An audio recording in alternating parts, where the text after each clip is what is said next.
It's really important for me to just be blank, just to react to the what bowler goes, and once that happens, I think fours and sixes comes. But if you keep thinking about scoring fours and sixes, it will never come.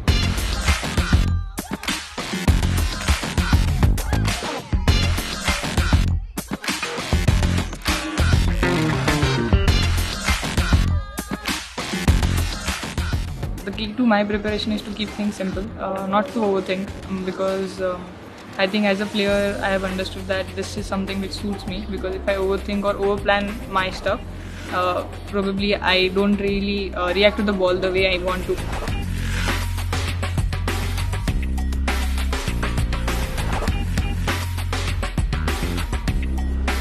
What I look for in practice is feel. I really want to feel good about my batting. So that is something I look for in the practice. I understand, okay, today I'm not feeling good, so I probably might practice a bit more.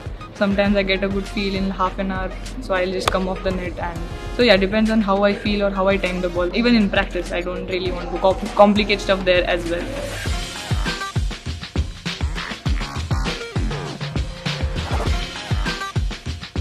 I pay a lot of attention to all the bat angles, swings, because I've understood over a period of the time that I feel good about my batting when I get all of those things right.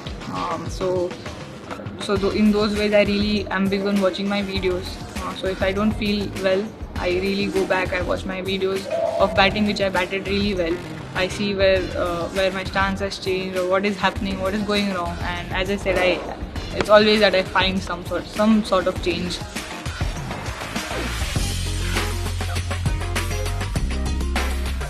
It's really important for me to just be blank, just to react to the what bowler goes, and just let your mind and the body just react to the ball. And once that happens, I think fours and sixes comes. But if you keep thinking about scoring fours and sixes, it will never come.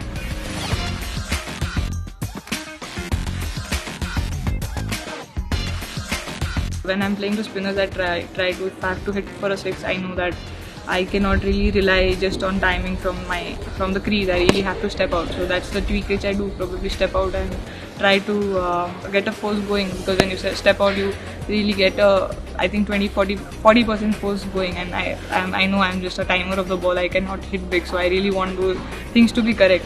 And I think in pace bowlers, I really rely on timing. I just want to look at my areas and just try to time the ball, because there's space already on the ball. You just have to really place the ball where you want to, and that makes life easy.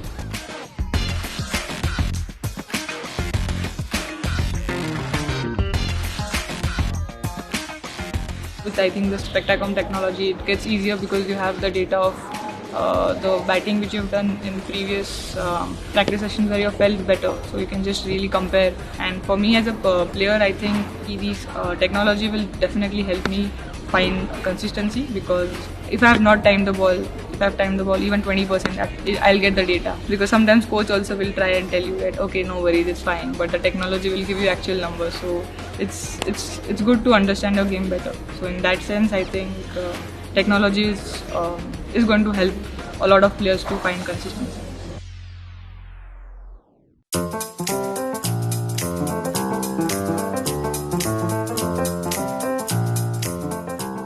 I would say Sophie Devine.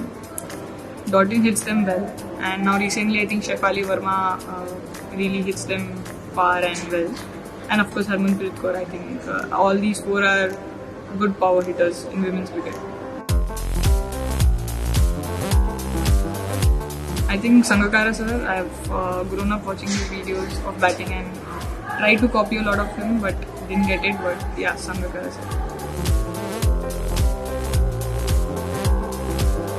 Depends on, like, if pacer is bowling, I would try to like it from the crease itself. But if spinner is bowling, for sure step out, because I don't really have that confidence to hit a spinner from the place for six.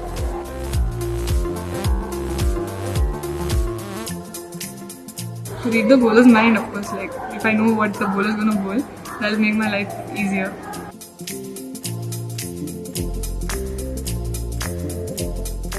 I think batter should get 2 chances. I'll speak as a batter. No, that shouldn't change, but yeah, if I get a second chance, that would be great.